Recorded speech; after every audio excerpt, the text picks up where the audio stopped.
ATM लुट उद्यम करी एटीएम मेसिन को भांगी दुर्बृत्त। केन्दुझर जिला हरिचंदनपुर ब्लॉक दौतारी थाना अंतर्गत रेबणा पलासपाड़ थिबा बैंक ऑफ इंडिया एटीएम रु लुट बेले जनकु अटक रखी तदंत करुछि पुलिस। तेबे एटीएम भांगिबा पई व्यवहृत शाबल को मध्य पुलिस जबत करिछि।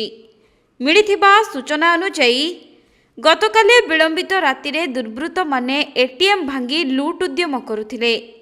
एपरिक एटीएम रो टंका उठाण पाई थिबा सम्मुख भाग सहित भीतरर एक लकर को मध्य दुर्बृत्त माने भांगी देथिबा जणा पड़िछि। हेले कौनसी सूत्ररु खबर पाई दौतारी पुलिस घटनास्थल रे पहुंची जणे दुर्बृत्त को काबू करी तदंत आरंभ करिछि।